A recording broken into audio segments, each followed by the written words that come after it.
All right, welcome to our Friday Flex. And as you see, we have our special guest here who likes to make random cameos.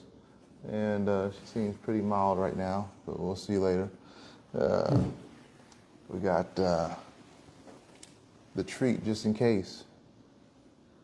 Anyway, so thank you all for joining. This is Keith, Joseph, and this is E-Man. Yes. I can feel her starting to get a little rambunctious right now.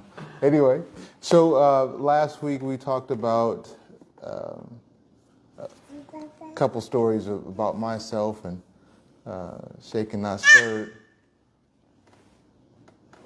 Yeah, Shaken Not Stirred, and like I said, I'm gonna have to open up one of these. Yes. Anticipation of the wafers. Here. There we go. Okay. All right. All right. So last week we talked about the couple personal stories, and we'll bring in some NLP, some neuro-linguistic programming techniques, as well as some scriptural from the Bible, shaken not stirred aspects, as well as from the ancient yoga text, some examples and scenarios how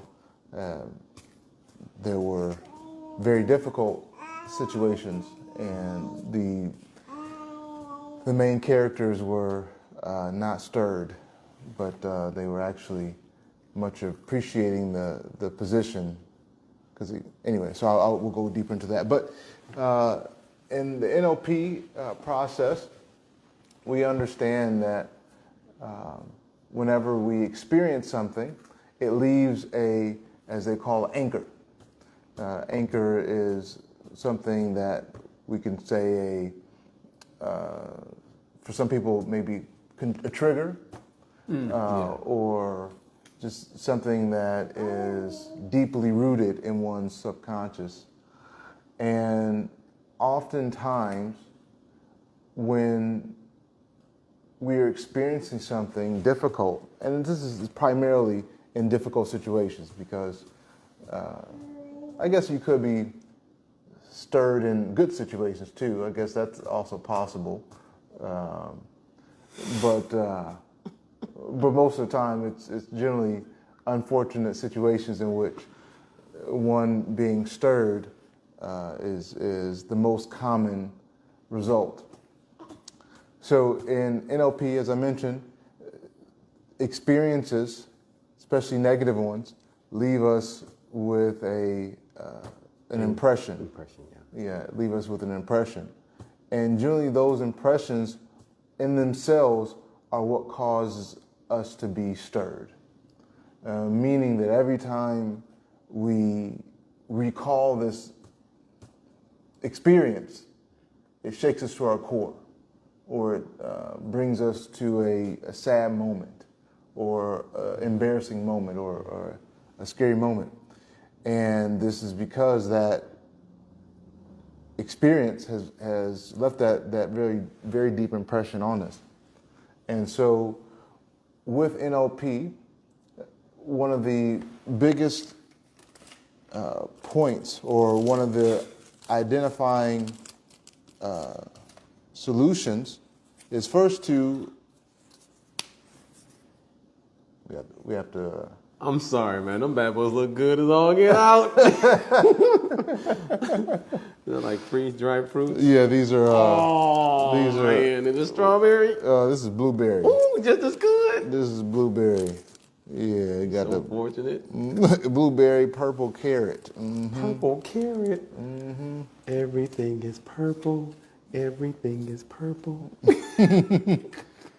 A$AP Rocky. And so with the premise of NLP, it helps people put the power back in their hands to You mean like the power glove? I mean, Put the power back in? I mean, he Thanos. collect all the tools, and then you can control your mind. But yeah. So the goal in NLP is to be able to address those traumatic situations in unique situations, in unique methods or ways, so that we can experience something, but not let it control us, or not let it debilitate, as well. alter our mood. And so, you done already? All right, there we go. Here's your third ration. All right, and and so some time ago we talked about some of the different techniques and strategies to overcome difficult situations or difficult experiences that tend to fester in one's mind. And one of the techniques, and recently worked with a young lady on the museum technique. And the museum technique, I think in your book, it may be, and the comprehensive guide may be titled something else. But the museum technique, yeah, all right. Here's another one. It reminds me of I come from a Roman Catholic background. It reminds me of the wafer and the way it sounds when you snapped it. I think if they were offering those at church every day, boy, we'll go back up in line again. I'll have some more grape juice, please, Pastor. Oh, yes. Pastor juice. So the museum technique is one in which a person will... Why are you trying to grab Uncle, huh? Okay, all right. So the museum technique is a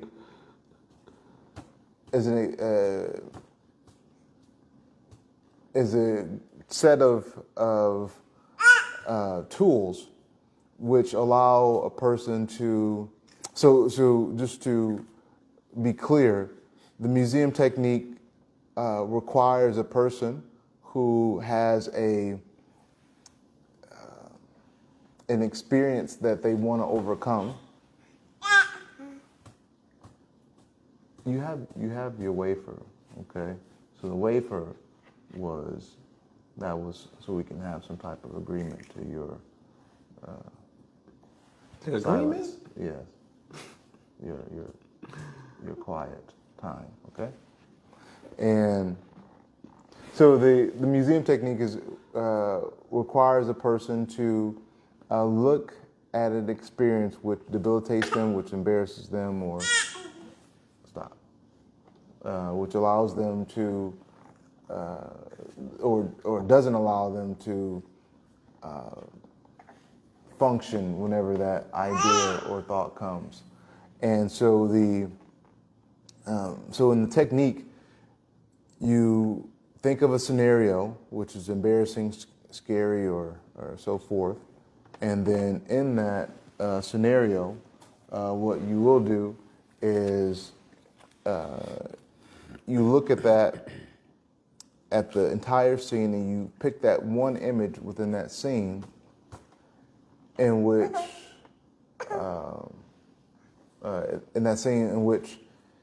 kind of quantifies the entire experience. And so,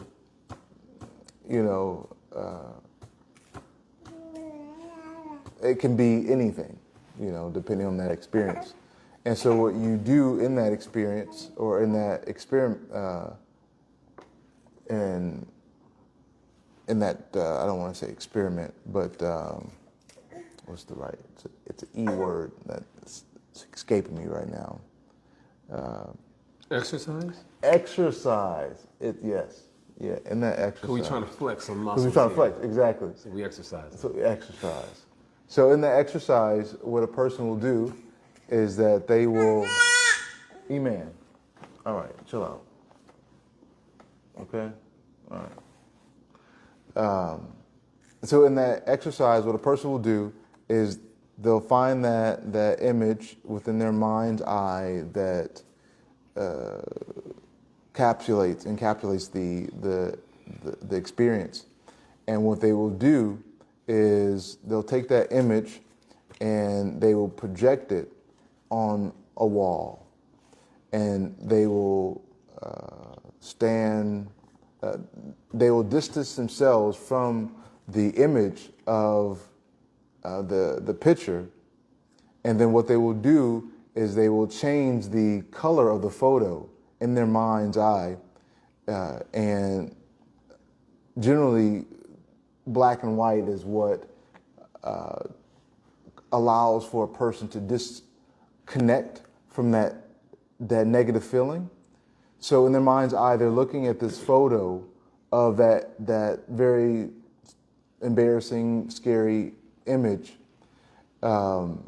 and they're distancing themselves so that it's somewhat, they can still see the image, but it's not as close, because generally when we see an experience, it's really close to us.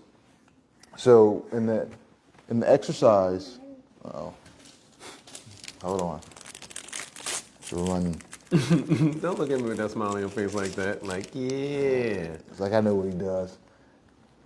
Yeah. Look at that. Look at that. The anticipation. This is one thing she I've never seen her turn down. So anyway, keep these ready on the alert. Oh, thank you. I appreciate that. And yeah, okay. So, and then what you'll do after you've distanced yourself, you've changed the image of that picture, you change the color of that picture into like a kind of mute color. Then you'll put a frame around it, and that frame could be made of wood, it could be made of metal, it could be made of plastic, iron, bronze, but ideally you want it to have some type of, I guess whatever material, whatever color is contrary to the image of the photo, right? And as you have this frame around the photo that may be yellow, flamboyant orange, or it could be any color, and it could be made out of chewing gum. It could be made out of Skittles. Doesn't matter. But the goal is to have the frame have this color that is opposite of the mood of the photo. And then once you have this, the frame, you have the distance, the proper distance, then almost as if you're in a museum. Oh, excuse me. Before that, right above the picture in your mind's eye, you are going to add like one of those museum lights that they put right above photos, right? And that is going to give it the appearance as if it's a museum photo or artwork. And so as you are, after you've added the light to it, then as if you're walking around the museum, you walk past this image of that photo, and then 9 times out of 10, that experience is no longer as difficult or no longer as embarrassing or scary as it once was before. And that is one technique as to how to gain better control of that experience and how to not be stirred in the situation. And this is, of course, there's a couple more techniques, but I'll share. Thank you. I'll kind of But you take it. mix it in with a few stories or examples, one from the Bible, a couple from the yoga text. Any perspectives that come to mind? I was thinking about the other example that you had given some time back, early on, referring to the earlier podcast, with the circus or clown music. Mm-hmm. That one is there. And then the other example that also comes to mind, which Girl, you know how rare these things are. Okay, this is, you can't eat this anymore. Uh-oh. I was thinking about the other example that is given for those who suffer from post-traumatic stress, military personnel that have experienced war, veterans that is. Mm-hmm. And there is this technique which is basically like a figure eight, and they use either a pencil, being that the pencil is a certain color, but the tip of the pencil, specifically the eraser is a completely different color than the pencil, or just some type of pointer or baton, where there is, again, a tip that is a different color than the rest of the actual baton itself. And they have you, or they have the participant focus on the tip as this figure eight is being made. And of course, it starts off small and it gets larger and larger and larger. They also have one that is in a circular motion as well. And so some of these doctors and other practitioners of neuro-linguistic programming, they point out that this specific exercise or tool that one can use on themselves and on others, it actually helps to properly store the experience that one had in their past. And when I say store, and of course actually they use the word store, is they point out that when we have certain experiences, we're taking in information through our knowledge acquiring senses, which is something that we had discussed many moons ago. So we have our eyes, nose, ears, our tongue, our hands to touch, right? So as we're acquiring knowledge and information, and we have certain experiences, that if there is an impression or an experience that leaves or creates an anchor, sometimes that experience is not stored into our memory or is not stored into our brains properly. In regards to a computer, to give an example, sometimes we hear that the file is perhaps either corrupt or it just was not stored properly. So to help tidy up that file, or you can say to properly restore a file, these exercises of the figure eight, or even of just a circle and allowing that circle to get bigger and bigger, and the participant is simply not moving their head, but they're simply following the tip of that baton or pencil or even a pen, is that as they are doing this exercise, if you're the one that's doing it on someone else, you'll see that their eye may skip or jump somewhere on that loop. And it is understood that it is in that little spot or section of that figure eight or that loop where that information is stored. They point out that there are 6 different places where things are stored, depending upon where you look, right?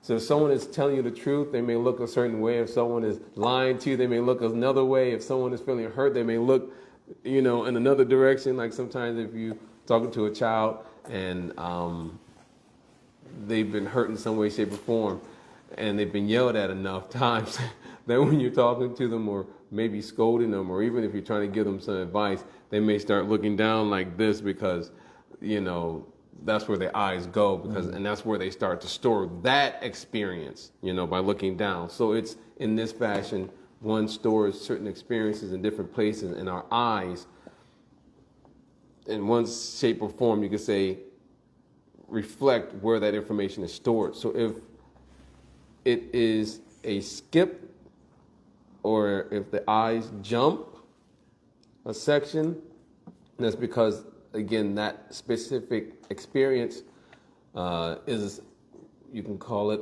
a corrupt file, or just was not stored properly.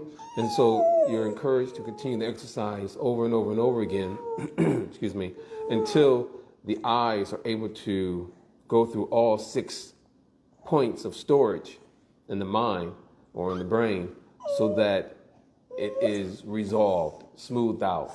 All those rough edges or the corruption has been removed, you can say.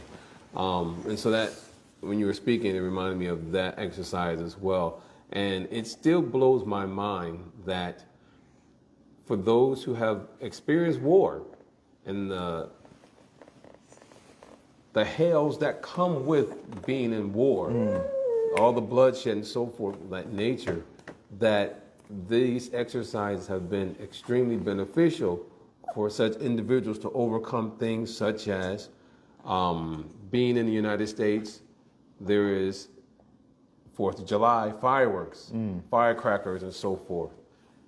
That, for any person that's been in war, could be an anchor, a trigger. It could trigger those bad experiences of seeing their friend blown up, seeing someone getting shot or shooting somebody, whatever experience that they've experienced in warfare. So that could prevent one from wanting to leave their home, leave the room, leave the bedroom, because they're hearing all of these fireworks and different things going off. But and in one sense, because of that experience, it could very well be debilitating, and it does not allow one to live their life fully. Someone could be a prisoner of war.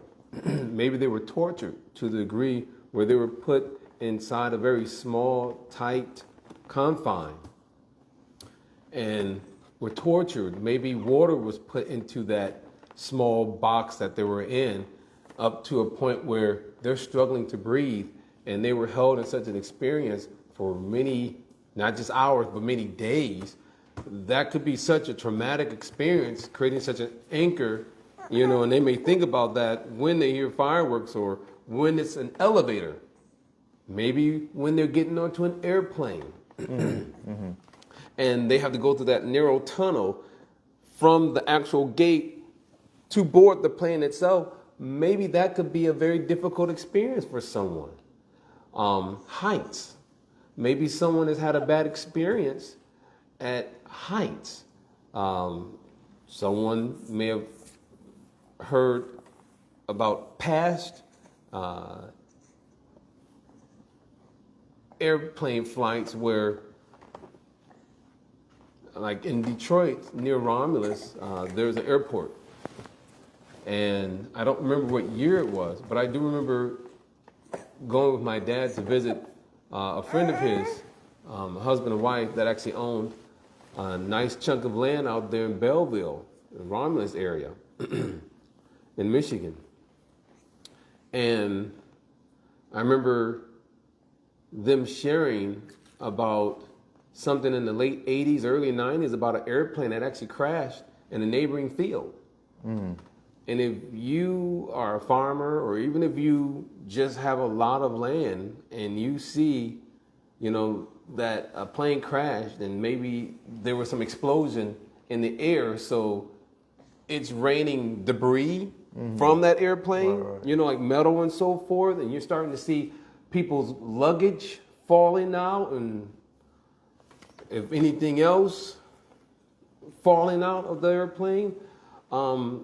Seeing that, even though you're not on the airplane, but just seeing that could be such a traumatic experience that your thought of, let me take any form of public transportation, maybe you would not want to take any form of public transportation after having such an experience.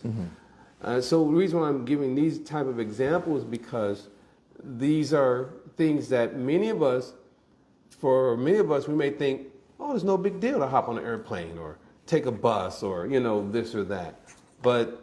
And we're fortunate that here in this country, we don't really have too many terrorist attacks. You know, not that things do not happen here compared to other countries, but such traumatic experiences, such as 9/11, is so traumatic, it may be frightening for anyone to go into a tall building, you know. And let's say you have a job interview and you need to go into a building and you got to go all the way up and you're maybe thinking, I can't do it, you know. Up there? No, I can't, you know. So you may have opportunities. So I'm trying to tie it into the previous talk, which was about opportunities.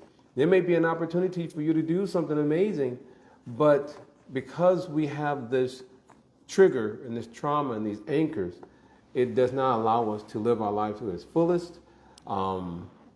You know, I think there's another way of saying that.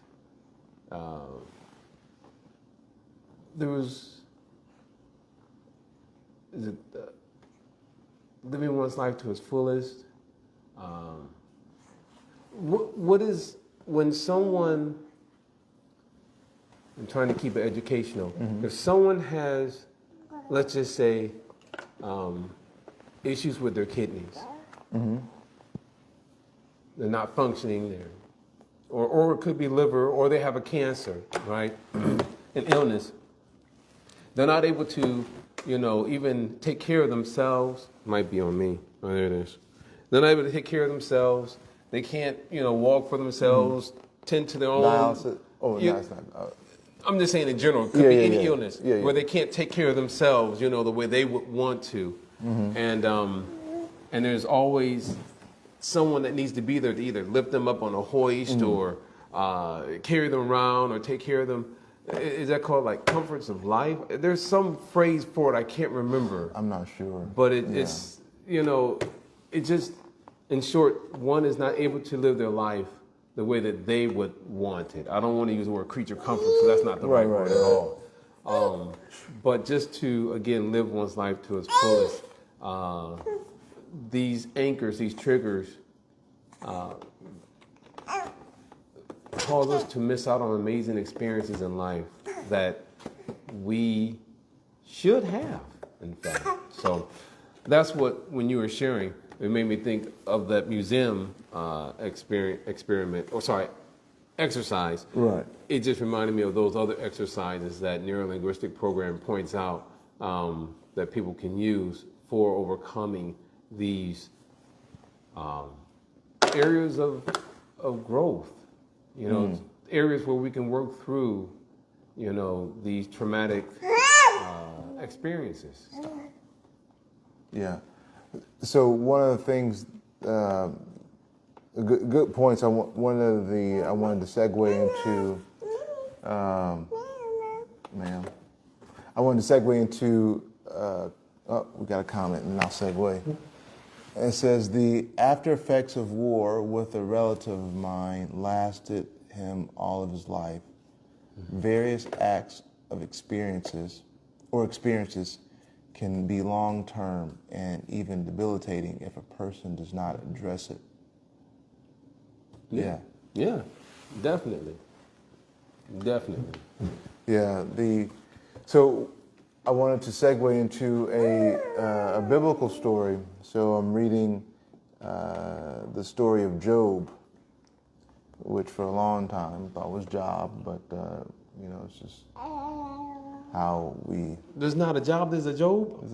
It's a Job. It's not a job. There's no E at the end of it, like robe. No. So R-O-B, is that robe or is that Rob? Well. And if it's B-O-B, is that Bob?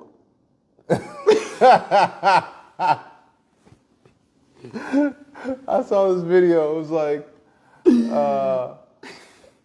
it says, what is L-O-W? It's like low. What is S-L-O-W? Slow. What is N-O-W? No. It's like, no. Slow, no. But you didn't hear it from me. Slow. Goodness, I forgot what it was, but it was showing the complexity of the English language and how you can have one word and take and add another vowel or something like that, and it completely transforms the whole thing. Just there's one that falls into the same category. I'm pretty sure it's probably in the same video. Yeah. Where they use the word Y-E-S, right? We all know the word Y-E-S is yes. Uh-huh.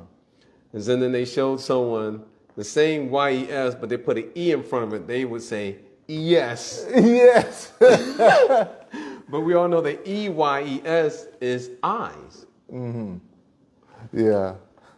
But that's the crazy thing, because the English language is a mixture of Spanish, there's some French in there, some Greek is in there, German. Right. So English language, is English really a language, or is it just a melting pot of everybody else's language? I'll say what you're saying. So the story of Job, the premise is that, and I don't know if this is. No, it's in her lap. Well, She's about to grab it and put it in her mouth. Oh nope, you missed it. No. I'm not sure if the story is supposed to be a literal event or just like an example or analogy. There's another word, not analogy. The story of King Perennial. What was that called? Analogy?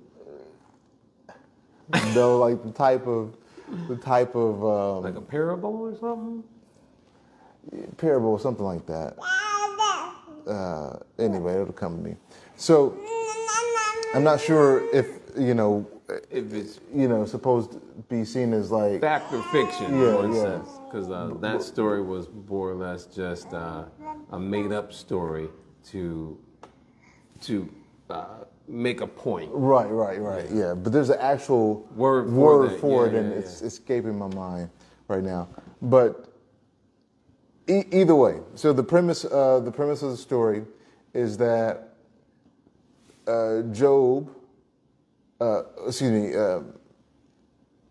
the God of Israel, and You do it. and some angels, and Satan happened to be all together. Actually, the angels and Satan. And actually, the word Satan in Hebrew means adversary. Don't do that. In Hebrew language. In Hebrew. Stop. I didn't know that. Yeah, that's the word in Hebrew. Satan means adversary. Adversary. Yes. So anyway, the Wow. the angels and Satan meet up with where God is, and so God of Israel is asking, Satan, what have you been up to? And Satan's like, I've been traveling. Like buddies. So, what have you been up to, buddy? He's, so he says, I've been traveling different places, and so he says, you thought about my, devotee, my follower Job. He has everything. You can't shake him. He's unshakable, Unshakable. unstirrable. And so Satan says, well, the reason why he's unshakable is because you protect him everywhere. He says, well, if you let go of your protection over him, then, amen, stop.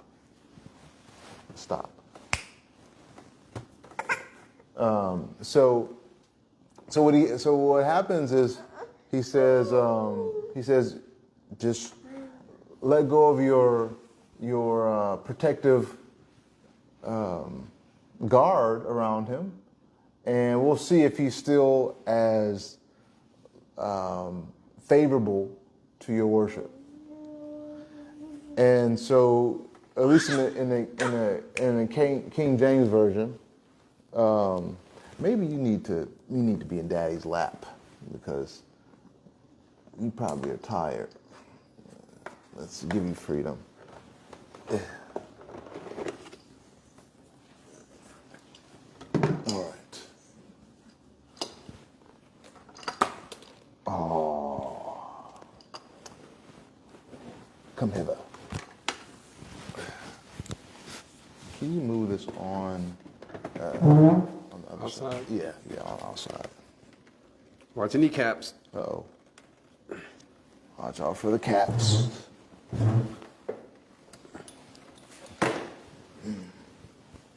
Okay. Use this little sanitizer.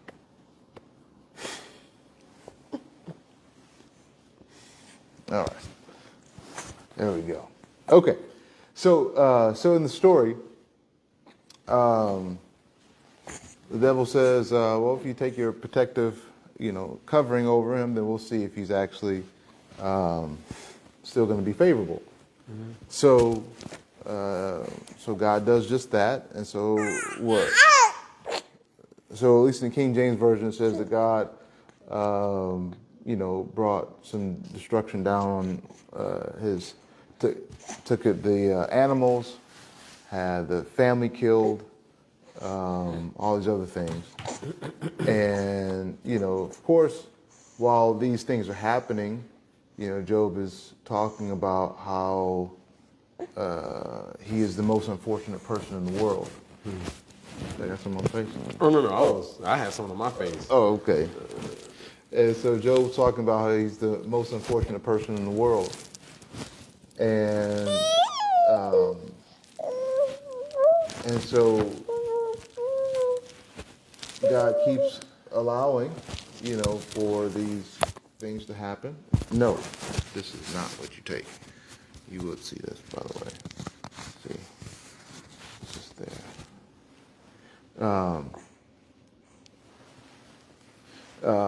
So he sees that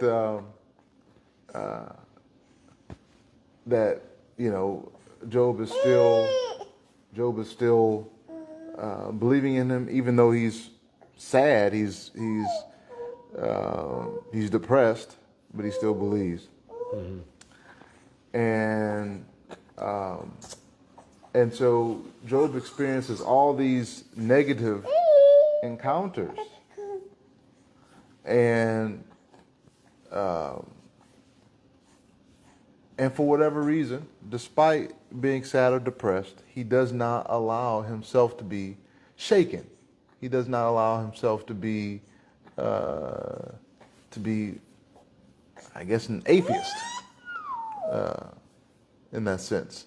Because it's easy when something bad happens, we want to often, depending on the level of that situation, we often think, oh, why did, God let this happen? Yeah. I thought he was all powerful and all knowing. Yeah. Didn't he see this coming if you knew about it already? Yeah. So this is oftentimes the question is, how is that even possible, right? And so in that scenario, after everything's taken from him, he's going through all these trials and tribulations. You know, he still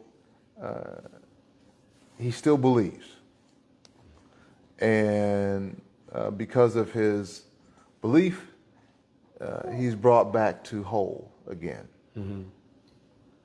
And so that, of course, further establishes his trust or his faith in the God of Israel, and so oftentimes in the Abrahamic faith, that story is often given as, you know, this is what, you know, this is how a person who is devout, how their mindset should be in the face of trouble. And I remember you were mentioning that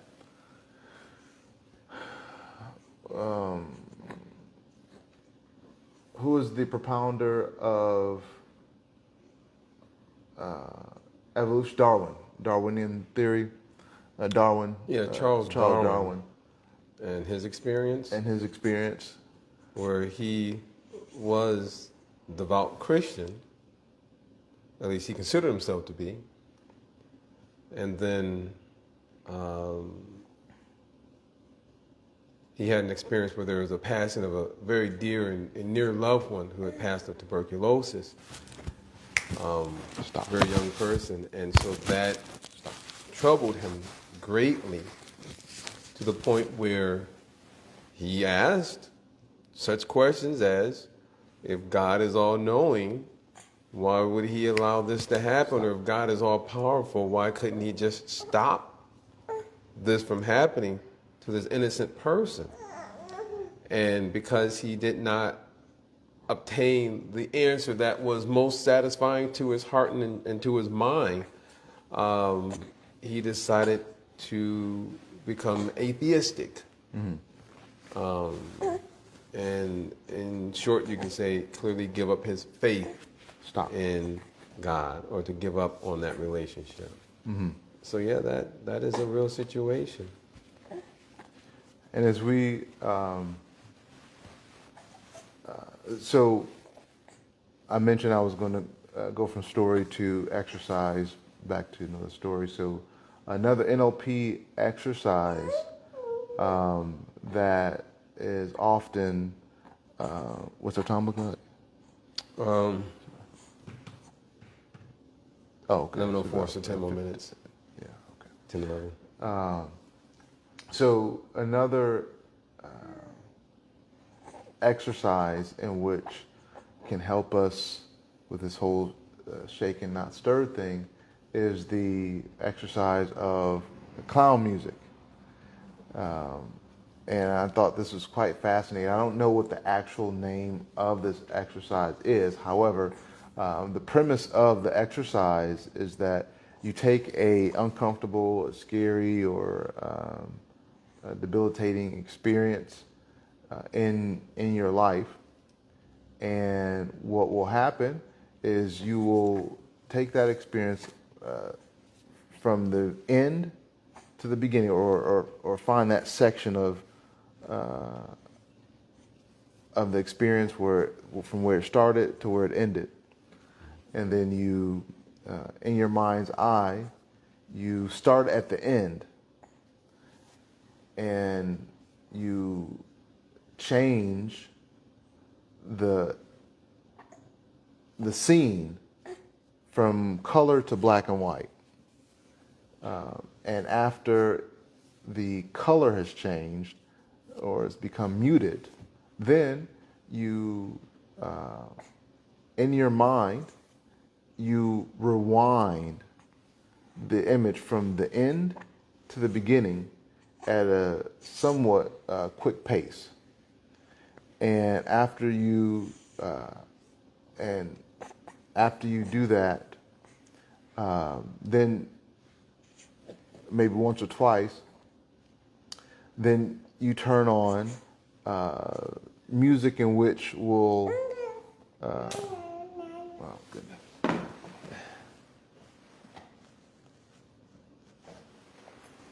you will turn on the music like a circus or something circus-like, and do that kind of rewind sequence in your mind several times until probably for about 30 seconds, where you're starting from the end to the beginning, watching it in black and white.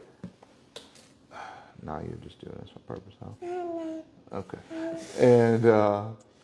And then after, a few times, by the time you look at the back at that experience again, it no longer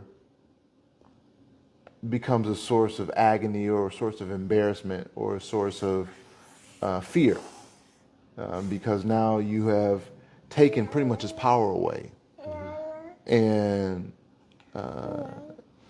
stop. It doesn't stop it doesn't negate the accident or the incident from happening, but it does take like the stinger away. It does take the pain or frustration away. No, don't do that. That word that is used is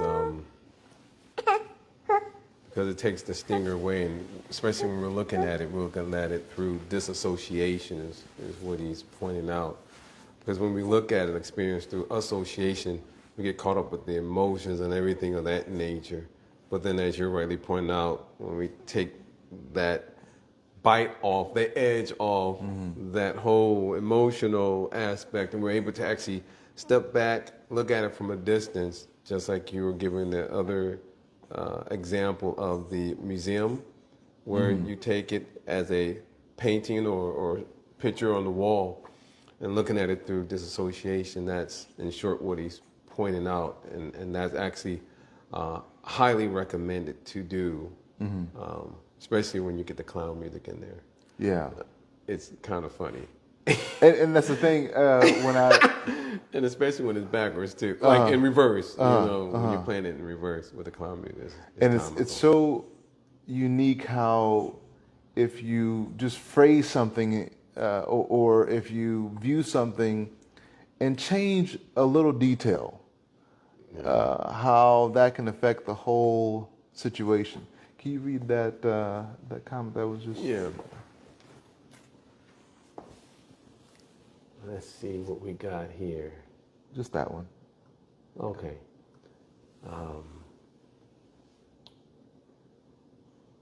Mama Ewing says, these exercises are practical, but how should one develop the mindset to keep these in the forefront of your focus? So it's a beautiful question. So repetition is key. To get good at anything, one of the things that comes to mind is your success in weight loss. You're consistent in your diet, your exercising, your mindset. Because if you just worked out one day, you may feel a burn next day, you may feel good, but if it's not consistent, then it becomes just an idea. Like I have an idea workout, it sounds good in theory, but it's only practical application. And so so because of your success, your results, it's encouraging me to become regular. So to answer, definitely to answer that question, regular use of a technique or a skill is what will allow for it to always be within the forefront of one's mind. What are your thoughts? I'll only sprinkle in something very small, Sprinkle me. but it's still big though, which is, because a lot of times, as you gave so many examples of Job, in terms of the experiences that Job, or tests that Job has. And so there's two things I'll point out. That when we have tests, that gives us testaments. right? So if we were to look back at our own personal life experiences where we have been successful. Actually, very briefly, there is an exercise in NLP called the Circle of Excellence. So I'm just going to briefly just touch on that, and you can go back to the, I don't know how many podcasts ago, but it was like either the second one, I think, that we were doing. But you have the Circle of Excellence. So again, I'm pointing that out because that way you can figure out where it is in neurolinguistic programming. That's the name of it. But specifically, looking back at our own testaments, successes that we've actually had. The other thing I'll point out are personalities like Jim Rohn. You know, he may have certain quotes. So it doesn't have to be Jim Rohn, but I'm just pointing out that there are quotes from various different individuals that, or there are certain sayings. Maybe you heard a saying or something that you can put on a piece of paper and you can set up in your mirror. For example, the one that we had up when we were at the other office was from Jim Rohn, is that change does not happen by chance.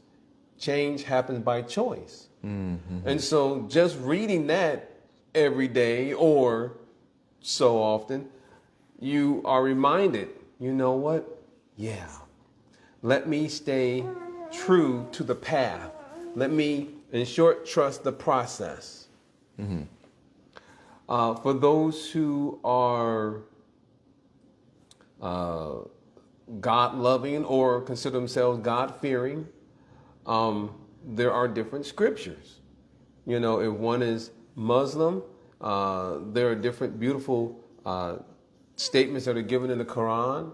And in the Hadith, one can find so many other beautiful statements that could be a source of encouragement, inspiration, and so forth. If one is Christian, you have the New Testament of the Bible, you have even the Old Testament, you know, for Jews. So whatever is one's scriptural preference, you know, one can use scripture, if they so desire, to be a source of inspiration. So that way, when we are having those, I feel depleted, I feel defeated, I feel deflated, and whatever else, that that could be of nourishment to ourselves. So those are just a few different thoughts that come to my mind in regards to what you're saying in terms of just being consistent. You know, enthusiastic in what you do, determined, and being consistent and patient. You will actually get your goal or reach your goal. Jennifer wrote something. Can you read that? She says she is watching. Oh, it's hard to trust the process sometimes. Find when you can trust. I'm sorry, that sounds, for me, saying that, it may sound harsh. But there's some processes or steps and paths. I'll share this. There's a quote that comes from either it's Lao Tzu or maybe it's Confucius. But there's actually a quote I'll share with you, which is, and then I'll give you a personal experience. The quote is, it's not that we have to change the goal itself, but we have to change our approach to the goal.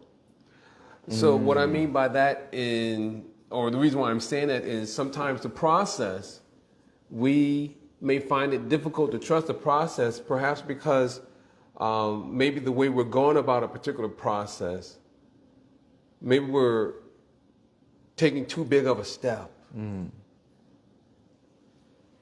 So sometimes the process may be the correct one, but the way we're approaching it, we may have to make some slight adjustments, and then we'll get our result. When I used to run hurdles and track, high hurdles, which if you're familiar, it's not a long event, you know, it's over like that. Like once that gun goes off and you start, it's like boom, boom, boom, boom, boom, boom, boom, boom, boom. Finish line is done. It's like it's so fast.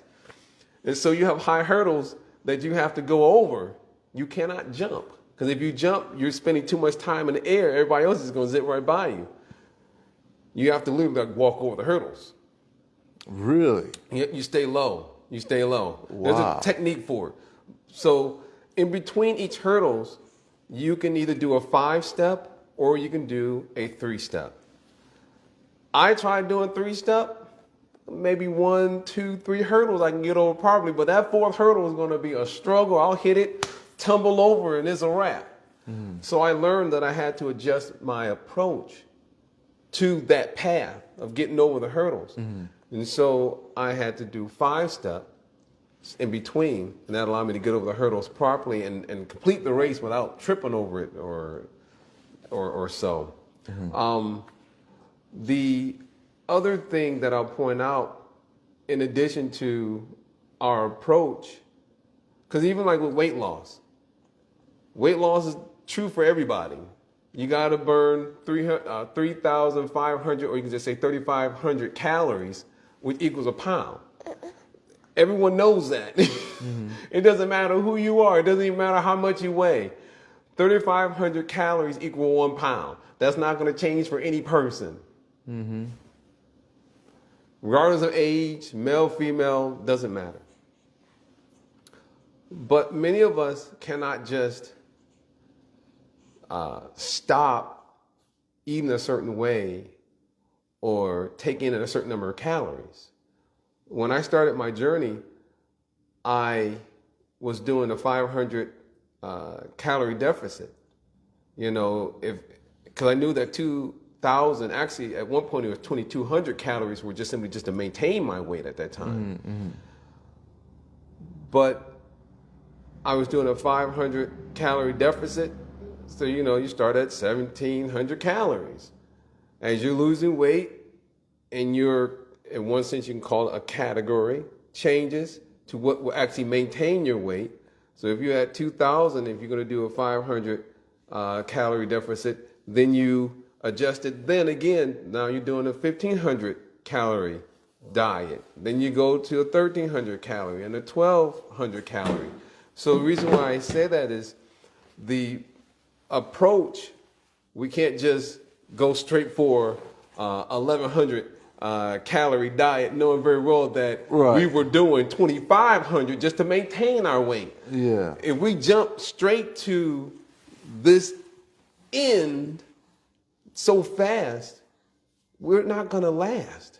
And so our approach cannot be that this is a race, but that this is like a marathon. This is a lifestyle change.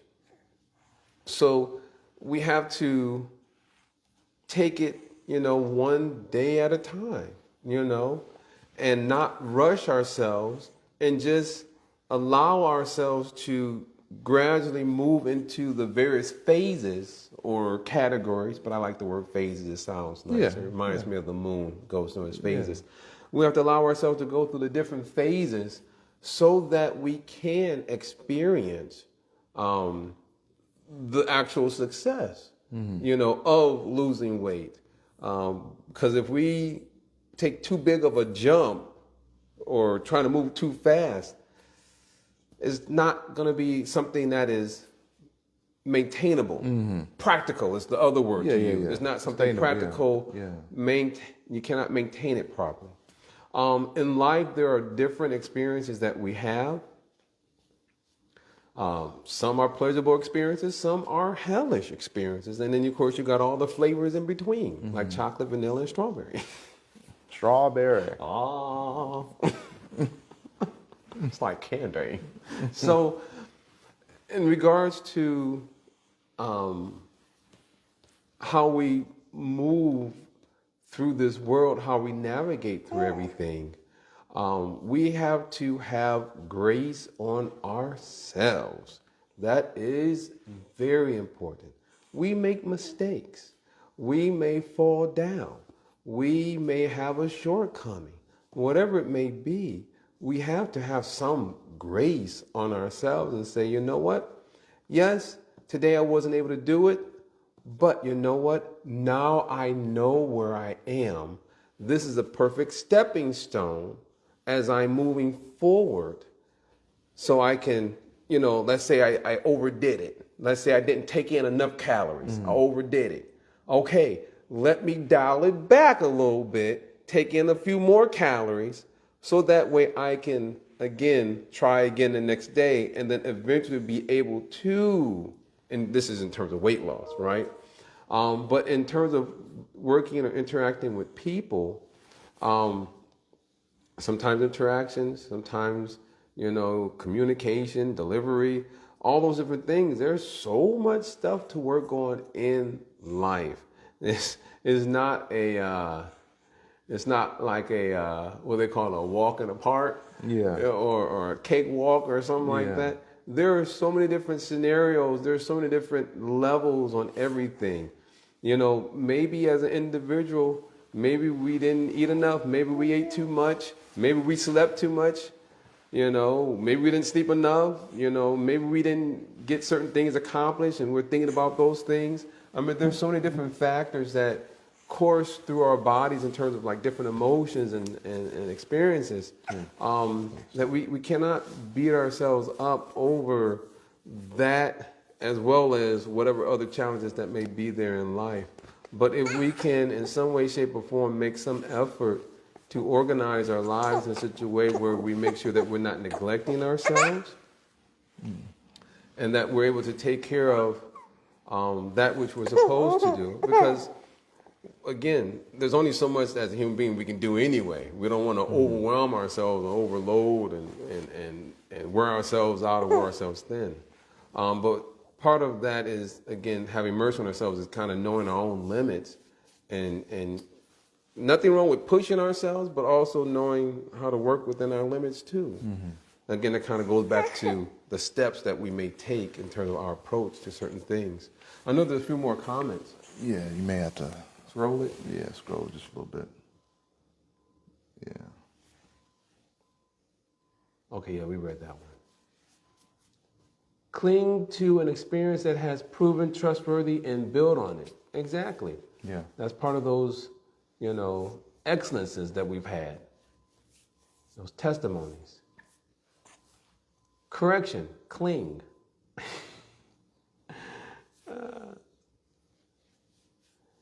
Thanks, Mama Ewing. Baby steps, sometimes. Thank you so much, Jugal. I do not try rushing the process, and I'm becoming very humble over it right now. One thing that, and I know we're getting close to time. There's probably another. over time. I think we got them all. I think that, we got them all. Yeah. So there was another thing that came to mind, is that as far as trusting the process, is that understanding, like, if this process works for most people, then it must be the way in which I'm doing it, which could need some correction. For example, and It's real. because if somebody says, "Well, working out doesn't help me, get in shape," it's like, well, wait a second, Actually, I was running into an issue myself with that. it's- I had to make an adjustment. had to make an adjustment, right? I was doing resistance training too. Slam dunk. And so we look at if the theory is, hey, if you exercise, you eat properly, you sleep properly, then you'll get results.